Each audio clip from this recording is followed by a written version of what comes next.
Hello boys and girls, it is me, Miss Wendy, your student advocate, and today I am reading to you Miss Rumphius. And Miss Rumphius is written and illustrated by Barbara Cooney. Okay. The Lupin lady lives in a small house overlooking the sea. In between the rocks around her house grow blue and purple and rose-colored flowers. The Lupin lady is little and old, but she has not always been that way. I know. She is my great aunt, and she told me so. Once upon a time, she was a little girl named Alice who lived in a city by the sea. From the front stoop, she could see the wharves and the bristling masts of tall ships. Many years ago, her grandfather had come to America on a large sailing ship. See the sailing ship? Now he worked in the shop at the bottom of the house, making figureheads for the prows of ships and carving Indians out of wood to put in front of cigar stores. For Alice's grandfather was an artist. He painted pictures, too, of sailing ships and places across the sea. When he was very busy, Alice helped him put in the skies.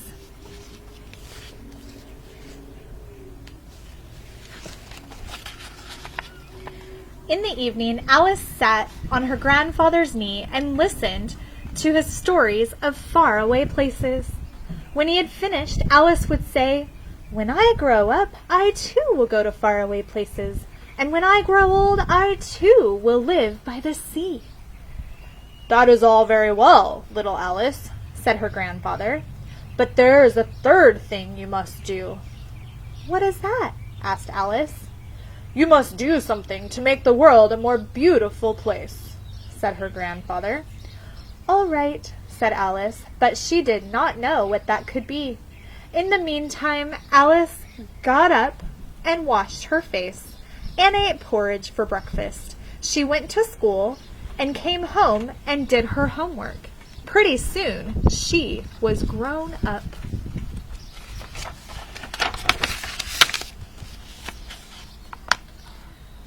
Then my great Aunt Alice set out to do the 3 things that she had told her grandfather she was going to do. She left home and went to live in another city far from the sea and the salt air.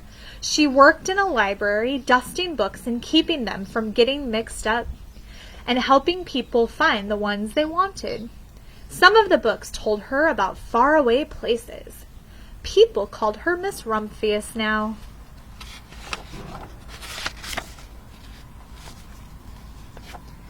Sometimes she went to the conservatory in the middle of the park. When she stepped inside on a wintry day, the warm, moist air wrapped itself around her, and the sweet smell of jasmine filled her nose. "This is almost like a tropical isle," said Miss Rumphius, "but not quite."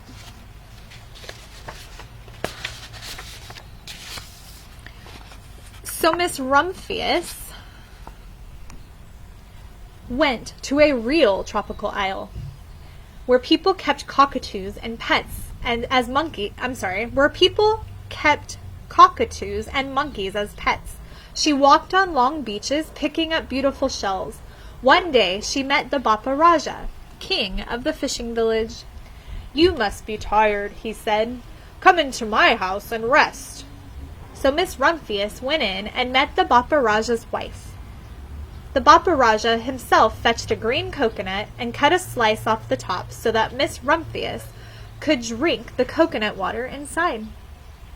Before she left, the Bapa Raja gave her a beautiful mother-of-pearl shell on which he had painted a bird of paradise and the words, "You will always remain in my heart." "You will always remain in mine too," said Miss Rumphius. Look at the picture. Mountain. My great Aunt Alice Rumphius climbed tall mountains where the snow never melted. She went through jungles and across deserts. She saw lions playing and kangaroos jumping, and everywhere she made friends she would never forget. Finally, she came to the land of the lotus eaters, and there, getting off a camel, she hurt her back. "What a foolish thing to do," said Miss Rumphius. "Well, I have certainly seen faraway places. Maybe it is time to find my place by the sea." And it was, and she did.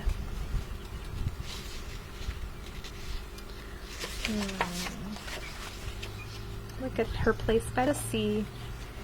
From the front porch of her new house, Miss Rumphius watched the sun come up. She watched it cross the heavens and sparkle on the water, and she saw it set in glory in the evening. She started a little garden among the rocks that surrounded her house, and she planted a few flower seeds in the stony ground. Miss Rumphius was almost perfectly happy. "But there is still one more thing I have to do," she said. "I have to do something to make the world more beautiful." "But what? The world already is pretty nice," she thought, looking out over the ocean. What do you think she can do to make the world a more beautiful place? Let's find out. The next spring, Miss Rumphius was not very well. Her back was bothering her again. She had to stay in bed most of the time. The flowers she had planted the summer before had come up and bloomed in spite of the stony ground. She could see them from her bedroom window, blue and purple and rose-colored. "Lupins," Miss Rumphius said with satisfaction. "I have always loved lupins the best. I wish I could plant more seeds this summer so that I could have still more flowers next year." But she was not able to. After a hard winter, spring came. Miss Rumphius was feeling much better. Now she could take walks again. One afternoon she started to go up and over the hill where she had not been in a long time. "I don't believe my eyes!" she cried when she got to the top. For there, on the other side of the hill, was a large patch of blue and purple and rose-colored lupins. "It was the wind," she said as she knelt in delight. "It was the wind that brought the seeds from my garden here, and the birds must have helped." Then Miss Rumphius had a wonderful idea.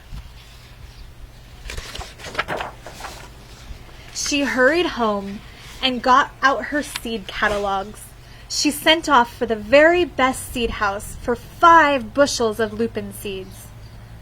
All that summer, Miss Rumphius, her pockets full of seeds, wandered over fields and headlands sowing lupins.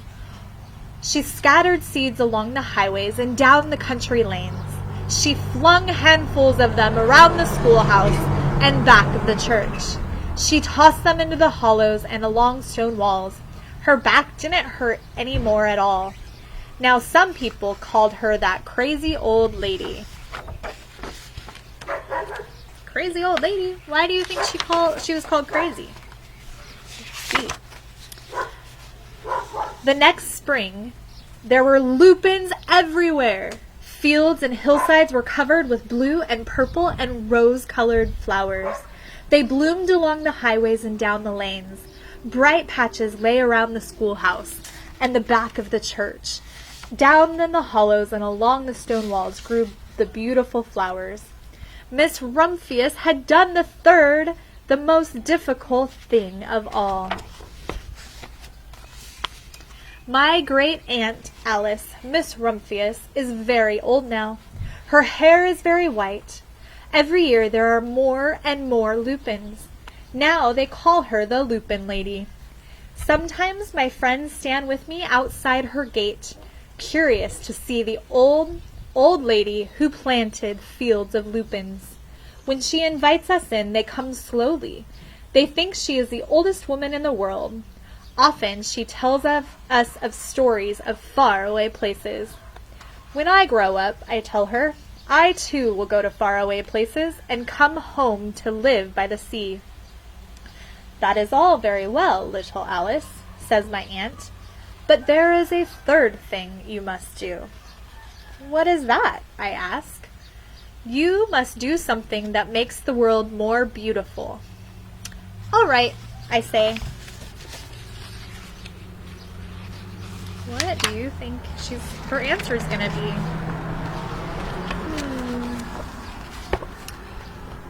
But I do not know yet what that can be. There's always something that we can do to make the world more beautiful, boys and girls. So think about that. Think about how you can make your world more beautiful. This book is actually an AR 3.8, so if you want to, you can go and take an AR test. And I just want to let you know to be paying attention and keeping your eyes out, because we're going to do an art project that has to do with Miss Rumphius. So stay tuned for that. Miss you guys. Hope you're enjoying all the stories. See you soon.